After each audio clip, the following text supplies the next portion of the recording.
Welcome back to the Soapbox Business Show. I'm your host, Mario Busto, alongside Zachary Newton. Welcome, everyone. All right, today we got a guest I've been wanting to have on for a while, somebody who I haven't caught up with one-on-one like this in a while, so it'll be fun. He's an old high school friend of mine, which makes me feel mad old right now, and a former basketball teammate, but a much better one than me, Maurice Kemp, but I'll call him Mo in this episode. How you doing, Mo? I'm great, man. Thank you guys for having me. And yeah, it was a while ago. I'm a year older than you, so you can imagine how I feel. we're getting up there, man, for sure. For me to say my old friend from high school is like, sound like our parents. And when Ryan sees this, he'll be making fun of both of us probably. I'm so, sure. So Mo, I know what you do, but can you give the audience a little background of what you're doing currently? Like, I'll leave the floor to you. You give a little elevator pitch, and we'll go from there. Yeah, I'm currently a professional basketball player in Europe. I'm in Israel right now.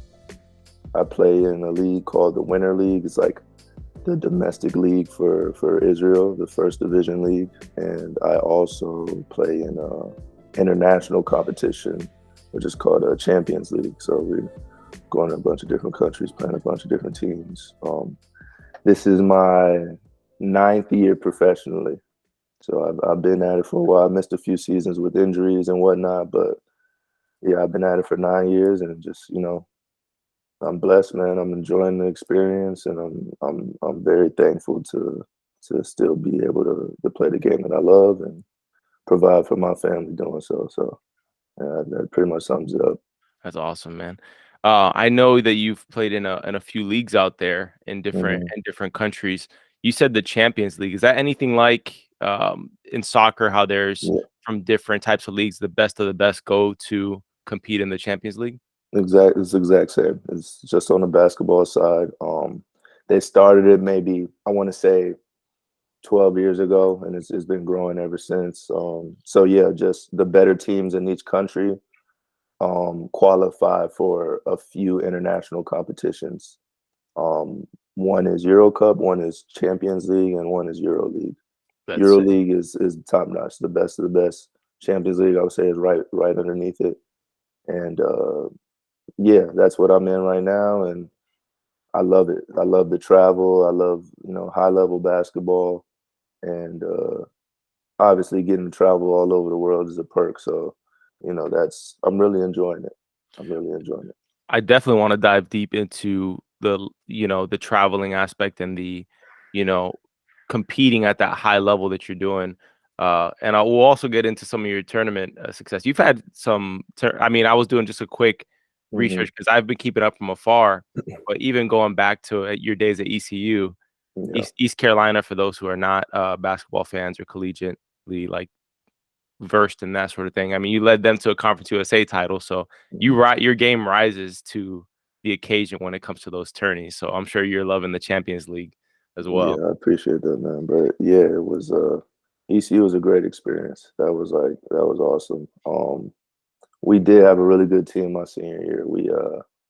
I felt like we actually didn't win the conference championship. We won the a postseason championship. The CIT, no? CIT, yeah. So since we didn't win our conference championship, Memphis won that year.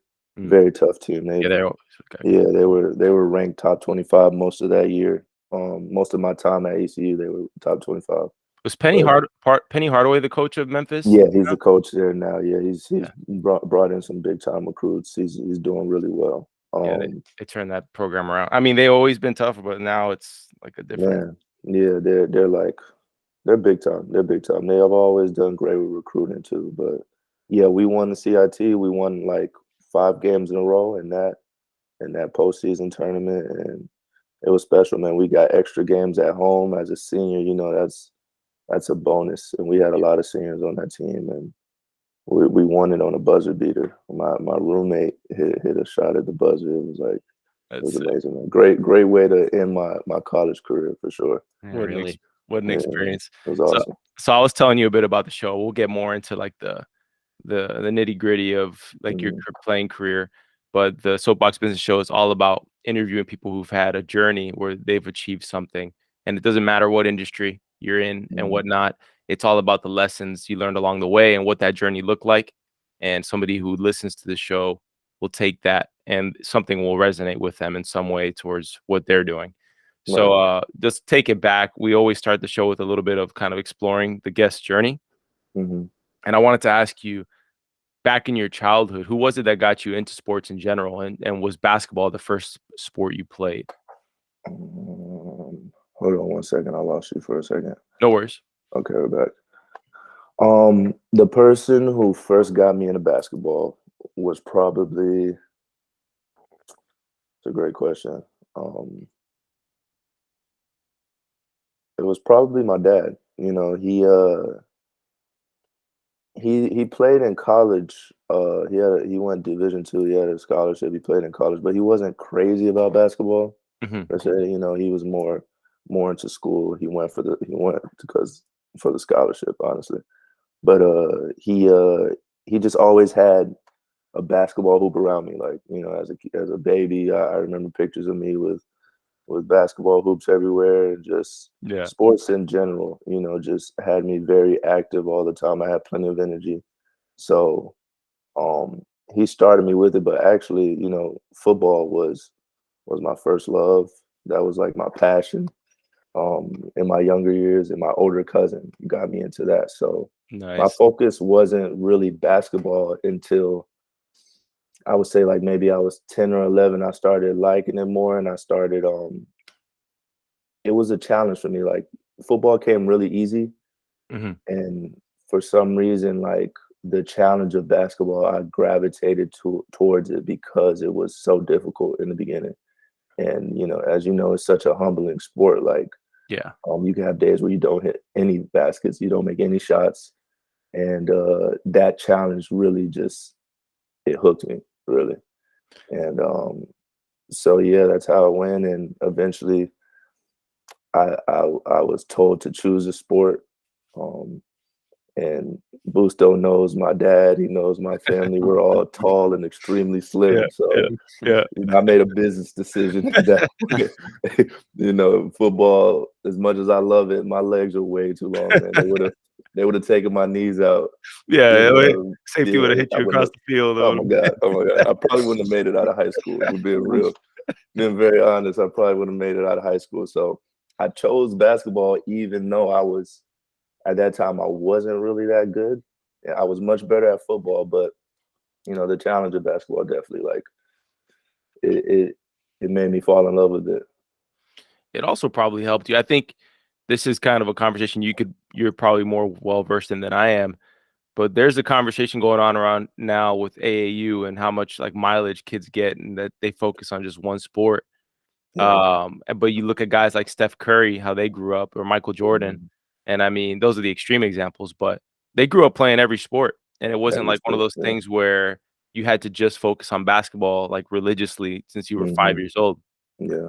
And I think I'm glad. It's funny you mentioned that, because I was talking about this the other day, and playing multiple sports, I think, gives you an advantage on the basketball court. Excuse me, especially soccer with footwork, and football, even with just any sport with hand-eye coordination. You know, or baseball, huge on hand-eye coordination. Yeah, exactly. So now there's definitely a focus on just one sport and just sticking to it, especially with contracts going up and everything.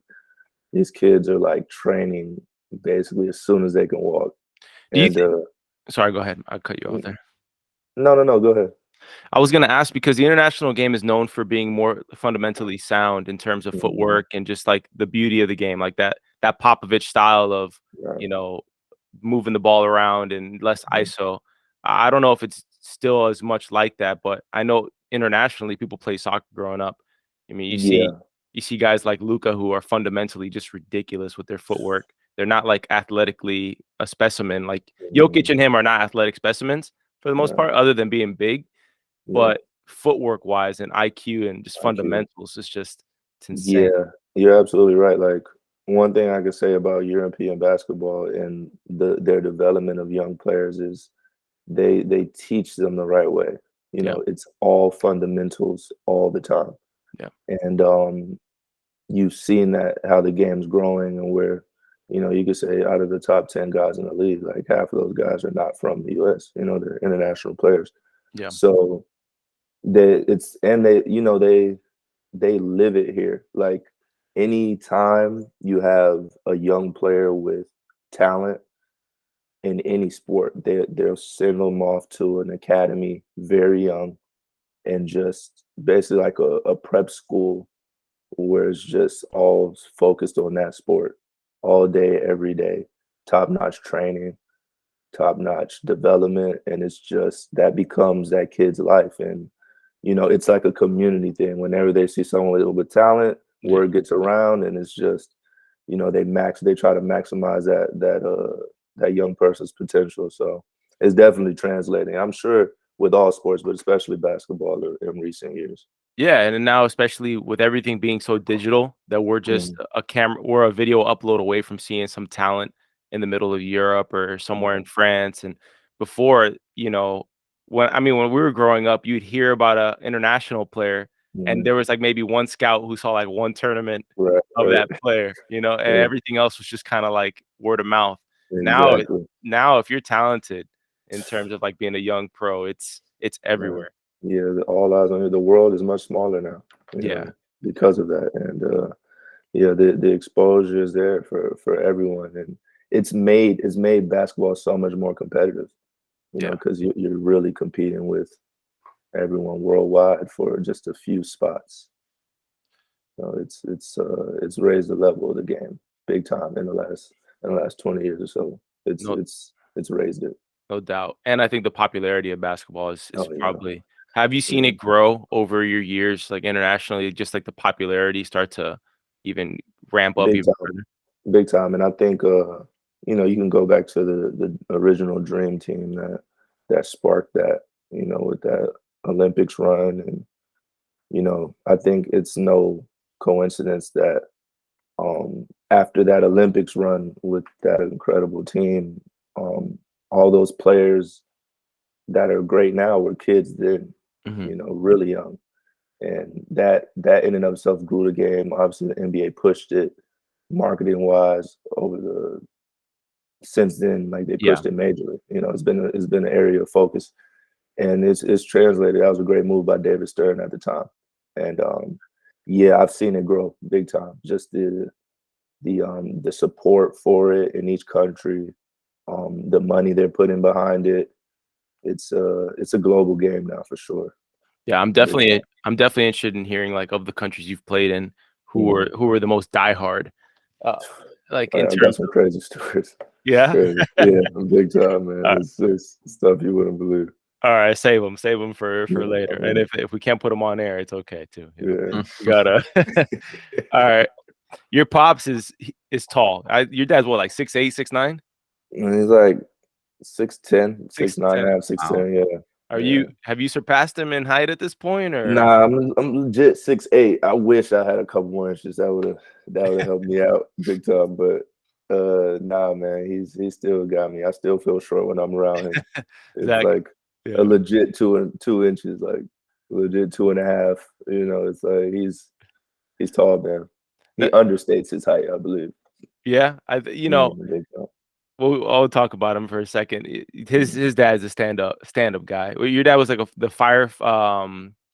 He was the commissioner of Miami-Dade or Broward. He was the fire chief for the city of Miami for many years, and he also was the deputy mayor for the county for about 5 years after that.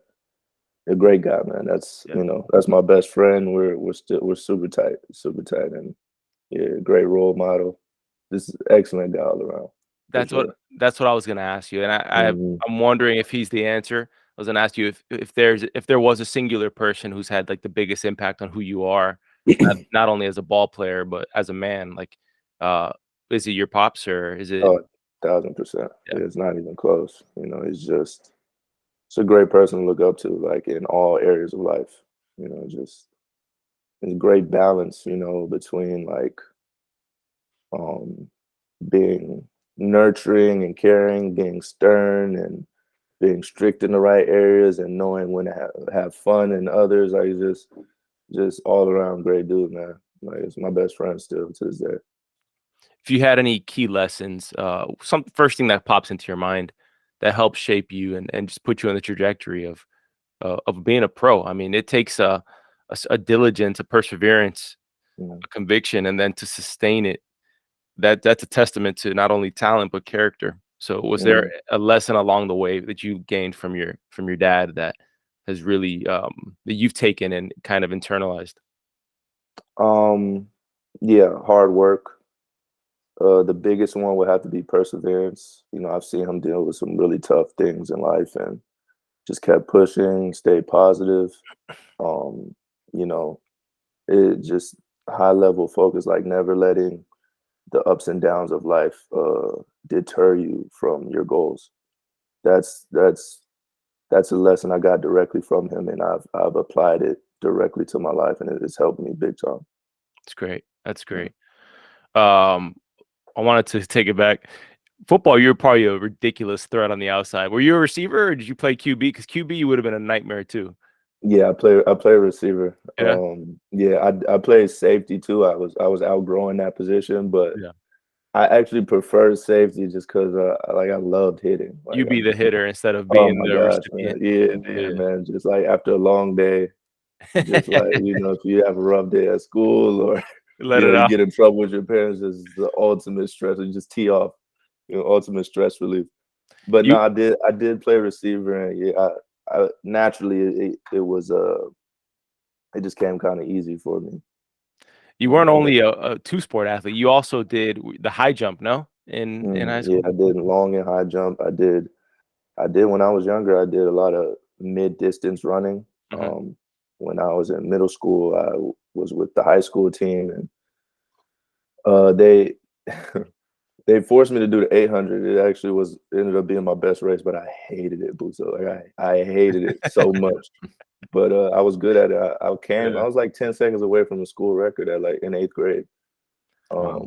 But I refused. Like I couldn't do the I hated running, man. I hated running. So those first 2 years of high school, I refused to do track. I did not want to do it. Yeah. They begged me to go out there.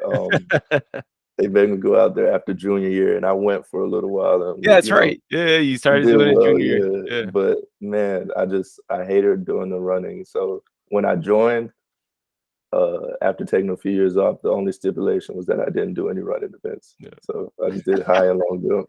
Yeah. Right. I'm gonna make a comment, Zach. You're Yeah. a good high school athlete, like you're the star of a sport or a school when you get to make the stipulations to the coach of what you're gonna do and not do. That's Because for sure. that's how good Mo was at. I mean, basketball, you were the star of the program for Dade. We went to the same high school, Dade Christian. Gotcha. You know what's funny about that? Reamer was hilarious when it came to like that decision. He hated it. He thought it was a terrible idea. He just finished like going at it with Sonneborn because Sonneborn knew like me when I was younger, when I was really into football. Mhm, So he was trying to get me back out for football for those 2 years. mhm. And Reamer was not going for it. They was just butting heads the whole time. Eventually, I did not go and join the football team, but I told him I wanted to do track, and he thought it was terrible. Uh, and when I started getting shin splints and tendonitis in my knee from all the jumping, he pulled the plug. He's like, Yeah. "You're done, no, you're done. Like, what are you? You're not gonna be available for the season." Blah blah blah. So, Was that your Reamer impression yeah, there? that's my Reamer. That's my You're done, Reamer. Mo. Don't be an Yeah. idiot, Mo. I said, yeah. But yeah, so he shut down my track season a little early, actually. I get why Sonneborn wanted you to be on the football team. We had a good football team this You last 2 guys did. years, Yeah, and if you would have been on that team, it probably would have even helped even more. To be dude, what honest. Sonneborn did with that program was incredible. He had so many guys going D1. I remember I saw Victor, who hadn't played. I don't think Victor ever played organized football. He always played with us, whatever, when we were after school, but never organized. Mhm. And I remember after spring, like one spring in football, he had like legit D1 interest from big schools. I was like, man, Sonneborn recruiting wise and for college preparing guys, he's great. Yeah, So that was definitely enticing. and Big time. that's a key with the way a program set up. Maybe we talk about that more later, of just that high school setup of getting found and getting those offers. Was gonna ask you, was there a moment where it was just an aha moment for you where you knew you wanted to spend your life playing ball professionally? Like that you were, all right, that is the track I'm on, I'm pursuing it like I'm gonna be a pro. Was there a moment That's a specifically? great question. And the honest answer is no. Like, Mhm. well, not until very late in the game, I should say. So I don't know if you remember or not. I transferred out of Dade in 8th grade, like a lot of people did back then. I wasn't there yet. I got there in Yeah. my freshman year. Yeah. Okay. Yeah. So I transferred out of Dade, went to a couple different schools, Stranahan, St. Thomas, Mhm. and then I transferred back. But in those 2 years, like they weren't successful basketball wise. Like I was like 5'11", 140 pounds. I was not a recruit by Mhm. any stretch. And so my goal as a 10th grader was just starting on JV, which didn't even happen for me at St. Thomas. So, I was so caught up in just getting a starting spot on the junior varsity as a sophomore. Like I wasn't focused on even playing after college. I didn't think Mhm. that was a possibility. Yeah. So I just kept working. And eventually my dad, who pulled me out of Dade, randomly asked me if I wanted to transfer back to Dade Christian because Reamer had gotten the head coaching job there. And I Mhm. knew Reamer. I played in a league with him years before, and I trained with him years before. So once he got the job, my dad spoke with him about me coming back. I had no clue because Mhm. we didn't want to leave Dade. And like when he presented that option, we couldn't believe it. It was a hard no on going back there before then. So I transferred back to Dade late, like after the school year started, my junior year. And Really? I was only like, I was only maybe 6'1.5", 155 pounds, soaking wet. But you transferred before the basketball season. 100%. Yeah, no, yeah. I transferred. I finished sophomore year at St. Thomas, and throughout that summer, my dad was just like, "Are you really serious about basketball? Like, how serious do you want to take it? Like, do you want to commit? Are you willing to leave St. Thomas and your friends to Mhm. go somewhere else?" Um, and that answer was yes for me. We had a meeting with the coach there, and he was telling me that I would be a bench guy on varsity. So I Mm. was like, all right, I can't stay. St. Thomas, is a big sports school, Yeah. especially Huge. football. So he Huge. was very honest with us, which I appreciate to this day. And And how many promises does a school like St. Thomas make to players that, they exactly, have on a sports exactly. scholarship and now they gotta start them? Yeah.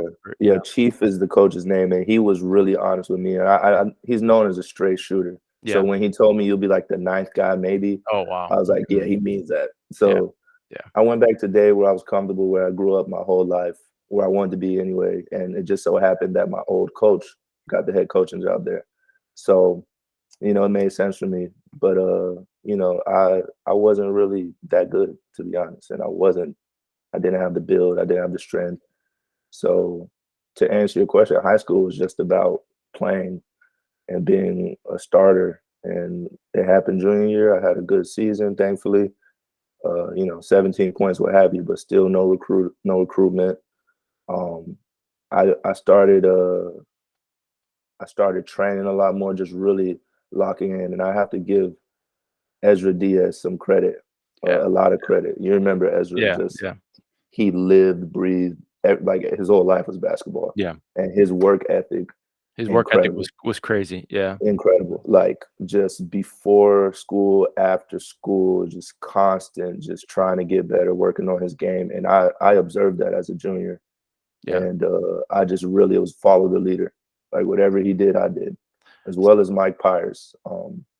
I had known Mike before from St. Thomas. Mhm. He transferred there randomly. He didn't even know I grew up at Dade, but he transferred to Dade because he knew Reamer. Mhm. And I ended up going there like later. I made the decision a few months after him. But both of those guys were crazy, crazy work ethic, crazy dedication. So my life became even more about basketball. And I finally saw someone who showed me how to work in Ezra. And I just followed everything he did. after that season, thankfully, going into my senior year, I grew like 6 inches. I was at about 6'6.5", 6'7", and yeah, that season helped me get some attention and get recruited by small D1 schools. But you know, that the goal slowly became to be a Division I athlete. But the focus was just on the work. Yeah, You know, one just day, on getting better day by day. one day at a time. I'm not gonna toot your horn. He's saying he wasn't that good, but he was still good enough to be the leader of that high school team, like for at least his junior and senior year at Dade. Yeah. But there's levels to this, obviously. So as Mo, you probably graduated and then started seeing other ball players and college players and playing internationally. What you thought was good is no longer what is good in your mind, probably. It was a world. It happened so fast, man, because I wasn't ranked or anything any of those years prior to that. I would always look at ranks like, man, that'd be awesome to get recruited and be in these all-star games and blah blah blah. And the senior year was really successful. Thankfully, Reamer trusted me, and me and Mike we had a connection. We were really good together. Yeah. And Mike's one of the best shooters I've ever played with to this day. Like incredible. Nasty shooter, yeah. Oh my gosh.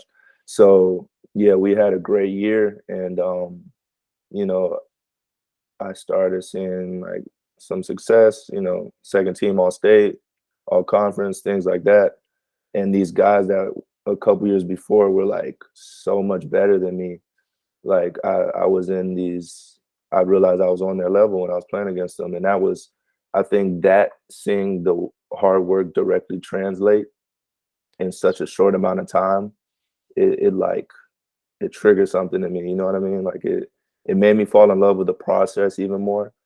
And it showed me what dedication and hard work will get you. And I've really just, that's been my mode ever since. It's 1,000%. It's so rewarding when you see it, and Oh man, there's nothing like it. I mean, if it's brought up and people ask about work ethic and whatnot, I'm always like, team sports are so key to developing a work ethic when you're a kid, when you're a teenager. If I tell people I gained my work ethic through basketball,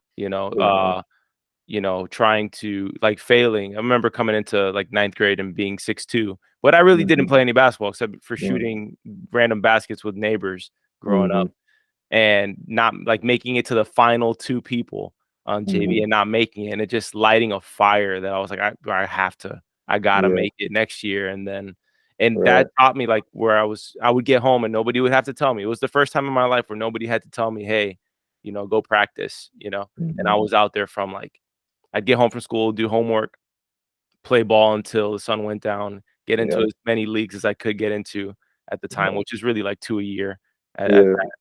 Man, you hit it right on the head. It's like team sports, there's just so many lessons you can learn for life, valuable lessons, and it translates to business, whatever area you want to pursue. It's like it's show and prove, it's what you put in, you get out, and it's very simple. And like for kids to see that, it's the best lesson they could learn. Like you like, I feel like as a parent, you want your kid to find their passion, whatever avenue it's in. And once they find it, you'll never have to push them, or you'll never have to put the motivation in them. It'll take care of itself. And that's what it was for me. It's, waking up at 4:30 in the morning before school to get the hour and a half, 2 hours of work in, going through class, practice after, and then doing another 2 hours of work after that, just every single day. It wasn't a job to me. It wasn't work. It was love, the love for the game. And that's the best thing for young people to get, that mentality, and for them to realize their passion and just throw themselves into it. It's amazing. It's the funnest times I had in high school was playing ball. And it was one of those things where when you're playing this sport, it's a meritocracy. What you put in is what you get out. It's teaching you how to be a role player. What's your role on the team? You got guys like, I mean, on our team, you had Mark was the point guard, and you had Mike was the sharpshooter from the edge. Yeah. and or from the wing, and you see just there's no handouts, Mhm. but if you work your tail off, that's pretty much how you make it. And um, that That's life. that is life. That is exactly Yeah. like life, and it teaches you Yeah. how to collaborate, to keep your ego out of the way, and you can see a Yeah. team that has bad apples and bad chemistry, and that's the Mhm. same thing. Like if you're in business or if you're building a company, if Yeah. you got a bad apple on the team who doesn't know how to collaborate, who's more important than the team, that's not Mhm. something you learn in sports, Yeah. especially in basketball. Big time. Um, I was gonna say, yeah, man, I remember those waking up at we wake up like at 4:30 in the morning, and the coaches really would enable us too. Like they would Mm. they would support it because I think Mo, you had the keys to the gym, and Yeah, I'm we so glad you brought that up because yeah, Rick Reamer, man, like I wouldn't be where I am without him. yeah, Like he gave us that access. He saw that we wanted to get better, mhm, and he just, like you say, he enabled us. Like yeah, whenever you want to be in here, you can be in here. Don't even ask. And man, for young kids who had just realized what they were passionate about, that's all we needed. yeah, And yeah, just he helped us so much by giving us the room to pursue it. And I thank Reamer to this day. I'm still in contact with him. Uh, Great guy, man. yeah. Just amazing guy, great family, and I love that guy, man. He's awesome, but he helped us out a lot in many different ways.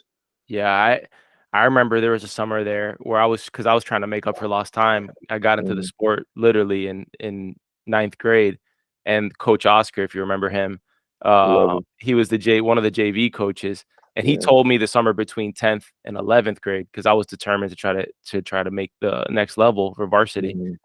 He was like, "You want to get better? Or you get in the gym here at 2 p.m. in the summer every day."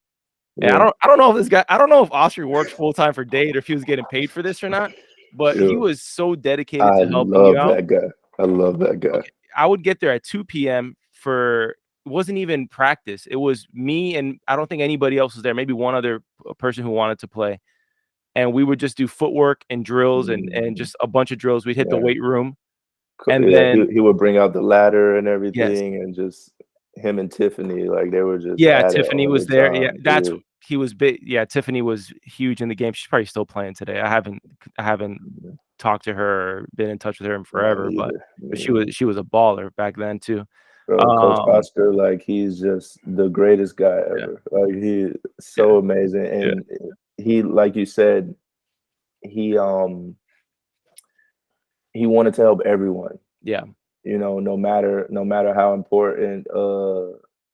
It didn't matter if it was the first day playing. Like his love for the sport just wanted him huge. to help everyone, and just introduce the sport to everyone, and just his dedication to the kids, Yeah, is amazing. I spoke with him on social media maybe like a few weeks ago. I I gotta. was I was glad to hear from him, man. He's just, as you know, just the best guy, sweetest guy The only ever. only coach I've run into is Coach Jesus. That's the only coach I've run into since graduating. But Yeah, but yeah, I would practice there from like 2, and then varsity would start like at yeah, 5, and we'd go till whatever time, 7, yeah. 7:38.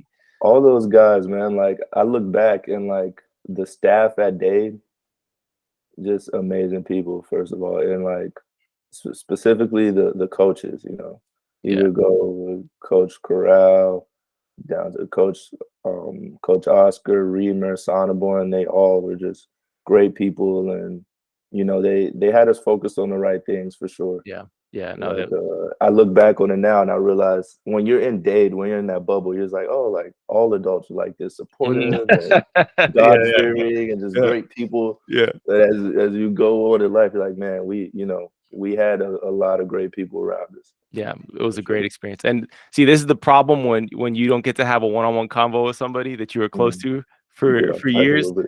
We're off track. We're off track on the show big time. I I'm figured it just would I'm just happen. soaking it in because Yeah. a lot of this is just over my head. But Yeah, we're so off track with my A little off questions here.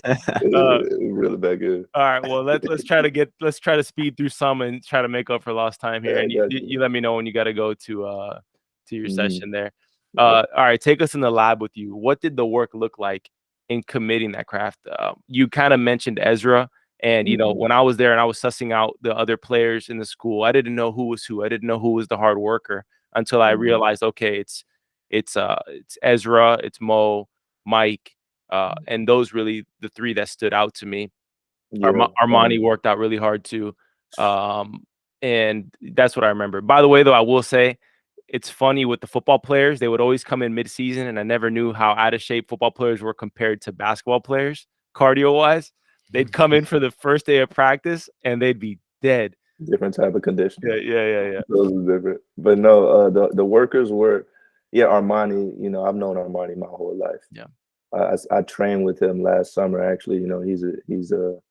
He's doing great work down there with a lot of young athletes. Work ethic off the charts. Yeah. That dude I love him, man. He's so committed to everything he does. But him, Ryan and Mark also, Ryan, of course. They were in there with me every day. Like Mark thought we were crazy when we were getting up at 4:30 a.m. and picking him up on our way to school. But he loved the game, so he hopped right in with us. And so that was a cool part, that like we all were kind of in it together and wanted to work together and get better. And that's what it was. It started with Ezra just kind of learning what to do, just constant repetition, game speed, high intensity, and just, complete dedication. I don't know how else to say that. I didn't go to any parties in high school.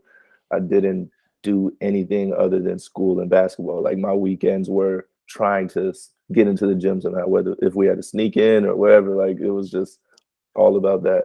And I want to clear up that misconception.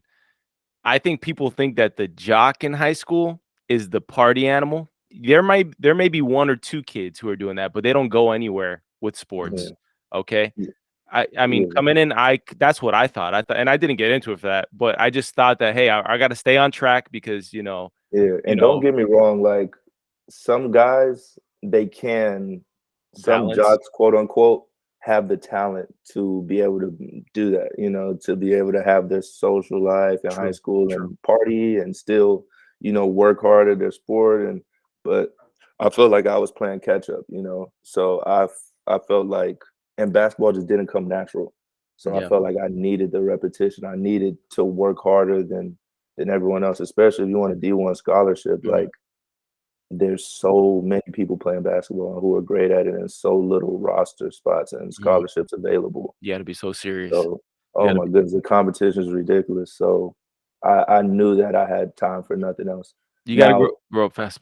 Yeah, later in college, I realized that you have to have a life outside of that passion. I was so like focused on it, so zoned in that everything else was suffering. And, I wasn't having fun anymore. I came to that point my junior year in college where it was like my answer to everything was just work harder, work harder, work harder. And I like hit a wall where, it felt like my work wasn't paying off and I wasn't seeing the results. And it just got me in a space where I was really frustrated and, just not having fun with the experience. So thankfully I was smart enough to kind of take a step back and realize that there's more to life than basketball. Yeah. And it actually helped my play, And so now when I'm getting in these zones where I'm just like going crazy and working out like a maniac, I have to remind myself like, okay, decompress, find an outlet. Like fishing is one for me, where you can just reset and kind of like, just put time towards other things. And that's helped me out a lot, just kind of finding the balance, I can relate to that in terms of, I started making like films in high school and whatnot. And I remember watching one of them. Yeah. Well. I don't remember which one it was. We made some like some pretty edgy comedy stuff, but I remember seeing some things back then. Yeah, and we but that it's similar to sports. There's not really a clear path of how to do that, and so when you're working your ass off really to try to make it in something, it's like you define yourself by whether you're failing in that one thing, if by your standards, right? Because with the work ethic that you have, you're constantly measuring up against like the best result. And so when you fall short, you have to kind of like you said, step outside of yourself and see like, no, this is just because I do this is not who I am, or Exactly. that sort of thing. And you Yeah. kind of have to evolve in there. I have to zoom, unfortunately, through all these questions because of the time restraints here. So I'm gonna have to bring you on for a part 2 eventually. Yeah, for sure. Did you have any pro players that you modeled your game around? Anybody that your pops or somebody was like, "Hey, this guy right here, he's doing it right. Watch him. Look what he's doing." No, actually, there was guys I really liked watching, but I never really like tried to like break down their stuff and pattern my game to my detriment. I will say, like, I got going, like, I started seeing success in basketball so late. So it was kind of like I went from not playing on JV to having a big role on a varsity team. And I had to figure out how to be effective on the basketball court. So it was kind of just trial and error, a lot of it. And I didn't try to emulate anyone. Obviously, I love Kobe um, from day one. Penny Hardaway was a guy I loved watching, just a taller guy that could do everything. And so those are guys that I really liked watching, but no one that I really patterned my game after. Yeah. You know, so now I have kind of like an unorthodox kind of game, and it works for me. It's effective, but like it's not the traditional thing that everyone's used to seeing. And I feel like for recruiting and for scouting on a pro level, it's kind of like, people are not taken back by it, but they're like not used to seeing it, and they don't know what to do with it sometimes. It's like Well, a old school type of game. we transitioned too. I mean, the game Yeah. almost completely transitioned from Mhm. 2010 till today. With, Yeah. I mean, I would consider you a stretch 4 Yeah. in a way, like Yeah. a very Now high. I am. Yeah, yeah. Yeah. Before I was a three. I was a three, like, my whole career, and then one day they're like, "No, Like a you're a four slashing, now." like a slashing cut. Yeah, 3. and just a lot of slashing. Hit the shot when I'm open, hit Mhm. the shot when they back off, but very aggressive type of player. And one day the small ball just hit, with the Warriors and everything, and they just Yeah. made me a power forward one day, and I kind of haven't really gone back since. That opened the eyes. I mean, I was watching some of Yeah. your highlights a couple days ago, and I saw you do something. You had an elbow move. I think you jab stepped right, and you set Yeah. up your big down low. I was like, all Mhm. right, Mo's a facilitator now too. Like, all right, man. Listen, man, the hardest part as like a stretch forward or even a small forward, I remember, was like convincing your coach that you could make plays with the Yeah. ball, because they're used to you just standing there and shooting, and the point guard's making all the plays. So I've been having this battle with my coach where I'm like, "Coach, just trust me. Like I could facilitate and I could make plays for other people." Blah blah blah. I had 6 assists last game, so Hey, all I right. hope he listens. But Here we go. usually point guards are the playmakers. So I get it. All I right, get it. so we got a few minutes left Mm, here. I wanted to go through your college journey. yeah. Can you like shortly say some key lessons and takeaways from your journey playing college ball, and where did you enjoy?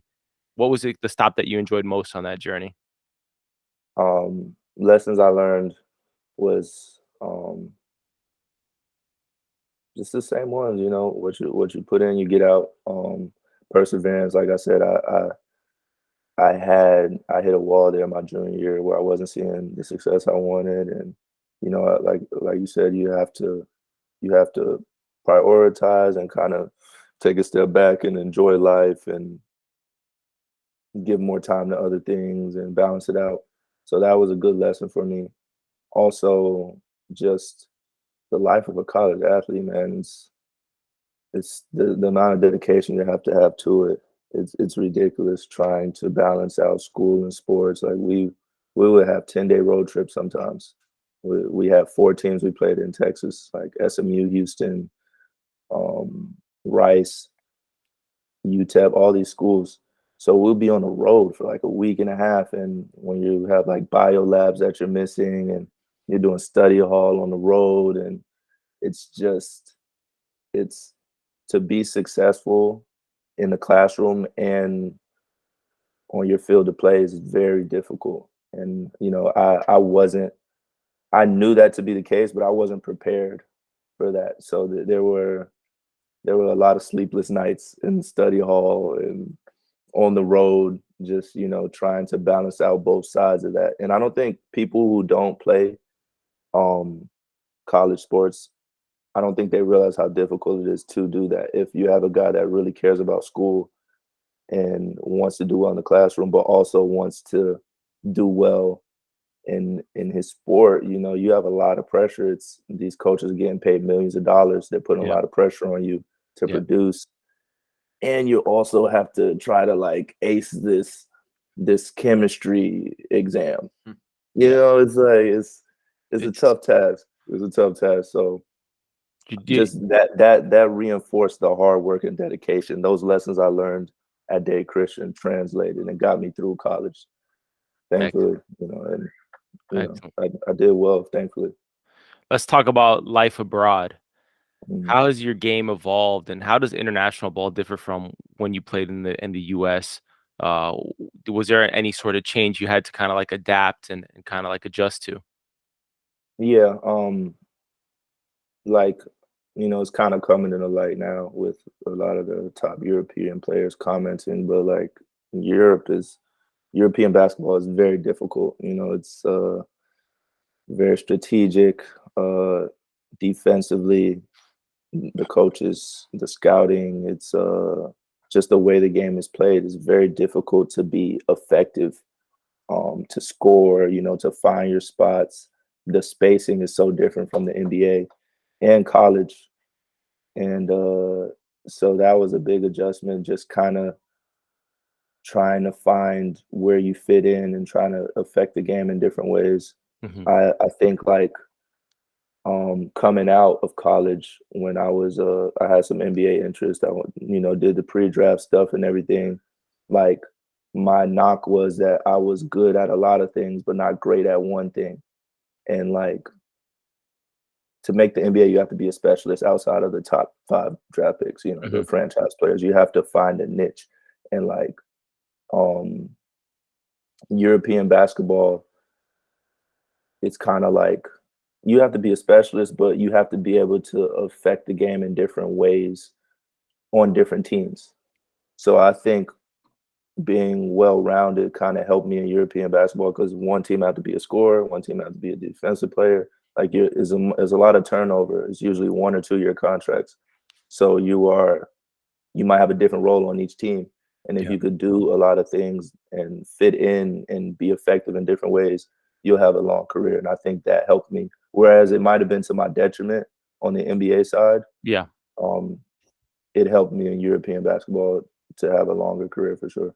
How So long are contracts typically in the US, or is it about the same 2 years, or is it Usually the NBA, they'll have like usually the rookies will sign like a 2 to 4 year deal. okay?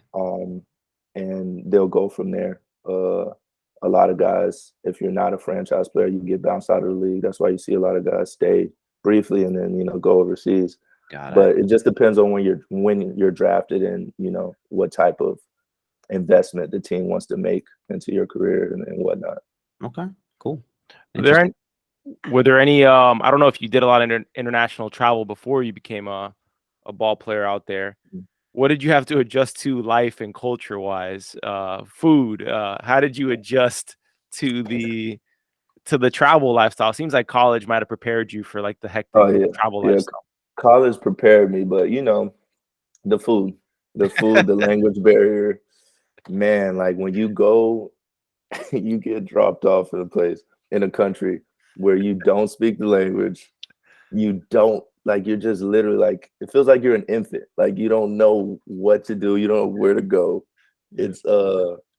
It's something that takes some getting used to. A lot of guys, I know plenty of talented guys that just couldn't do it. Like they retired after the first few months, just because for American guys, it's a tough adjustment. It's just a different way of living.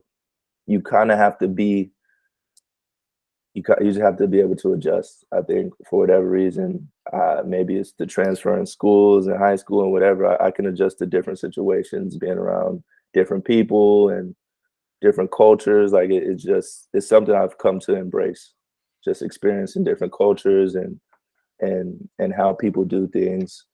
It's like it's rewarding, man. I love to travel. I love experiencing these things. So it's awesome now. But at first it was rough, man. I hit like a homesick wall, like maybe 4 months in. It was brutal, man. It Yeah. was brutal. Yeah.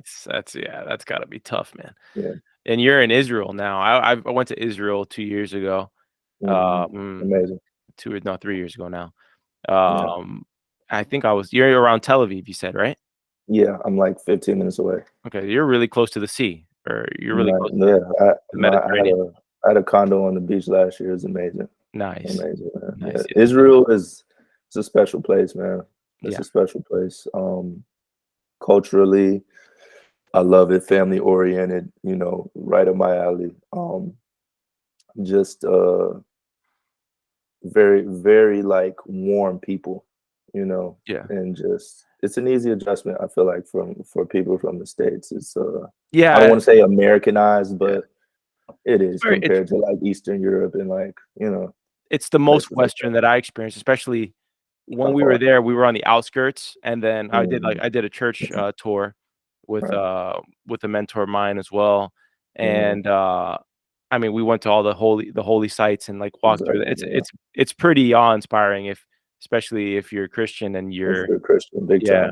time. I encourage anyone who's Christian or even Jewish, like you have to you have to 100%. experience it.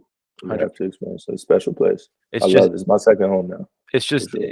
it's a different feeling. It's definitely you got to make the pilgrimage out there at least Big once, time. We were there. I really enjoyed inside of Jerusalem. We would go to this like shopping area. This is not like touristy, but we went to Mamilla. I don't know if you've been there. I haven't. We went I'm there. actually going on a tour to Jerusalem on Monday. Very cool. Yeah, maybe I'll check it out. Yeah, what's it that's called? more Mamilla. It's like a shopping. Okay. It's like a really nice shopping area. You walk around and there's like restaurants and stuff, and it's right outside the old city.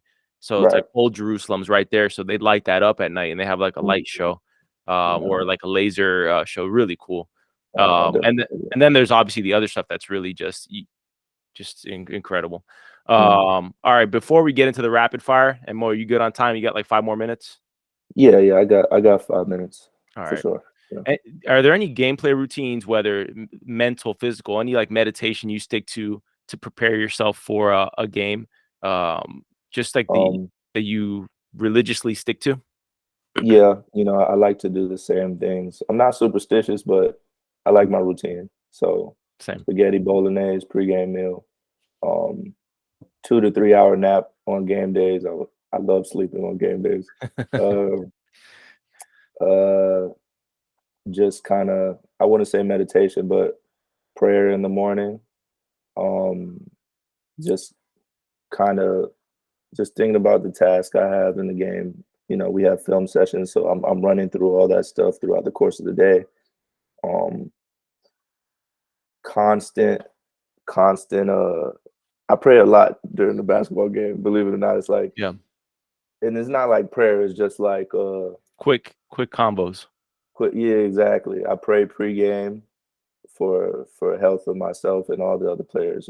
I've had some major injuries in my career that really could have derailed it completely. So I don't take the opportunity of each game for granted, and I thank God every day to be able to do what I love, because I've seen how fast it can be snatched away.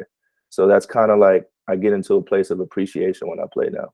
Yeah. Where I'm just thankful to be there and thankful to be able to make a good living and just do what I love still. Like it's game days are special for me for that reason, just from an appreciation standpoint. I'm just really blessed.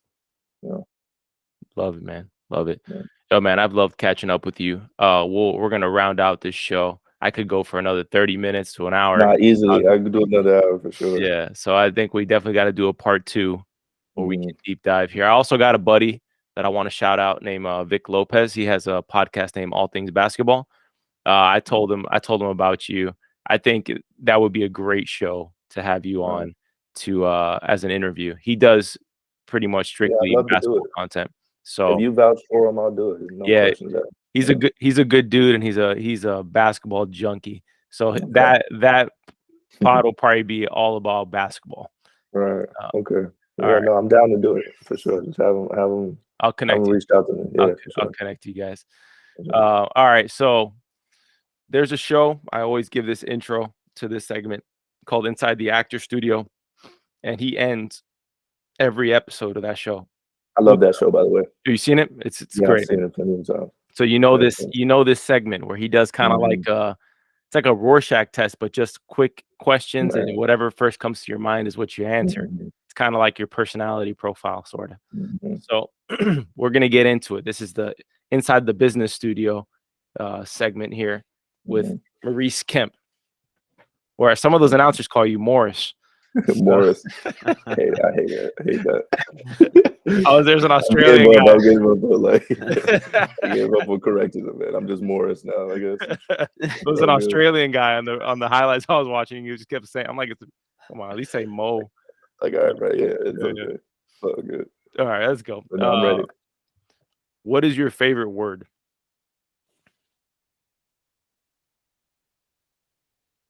My favorite saying I could say is keep going. What is your least favorite word or phrase?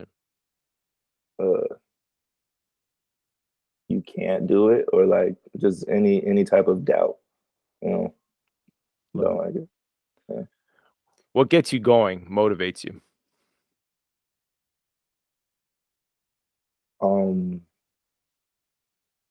Fear of not fulfilling my potential, fear of not doing enough. That fear, yeah, the fear of that motivates me, my family, of course. Yeah, just getting the most out of my blessings for sure. What puts you off? Negativity. What sound or noise do you love? My son's laugh. Best thing in the world. What sound or noise do you hate? Knife on the plate. Same, man. Yeah, I can't. Same. I Or like, can't. I gotta get out of there. or like, yeah. Gotta get out of there. Yeah, absolutely. What profession other than your own would you like to attempt, or would you have liked to attempted? Sports agent. That's the next step. Yeah. Yeah, I've heard that a few times from a few basketball players I know. yeah, it's already in the works. Yeah. Yeah. Doing some consulting right now for an agency. So I love it. All right. Revive my sporting career, Mo. I need I wish I could. Hey, you got a great shot, man. I want everyone to know Mario's jumper is next level. You've always had that, man. Appreciate it. I attribute it to baseball. No. I'm gonna take the Steph Curry approach. I'm just gonna that's it. One episode there. Mo just said I have a great shot. That's it. Perfect send off. What profession would you not like to do? That's a great question. I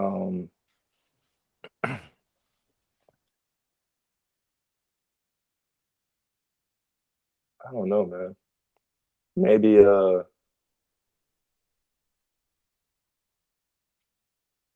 teachers have it rough, man. Like I just kindergarten teacher, and I love kids, but I've had a kindergartner and just the chaos in that classroom, man. I used to always just try to stay and help as long as possible. Give like an hour to them because man, they aren't paid enough and they do so much. It's kindergarten teachers are rough with that. A special type of person to do that. Sure. Yeah. What is a bit of advice or wisdom you wish you knew before starting your own journey?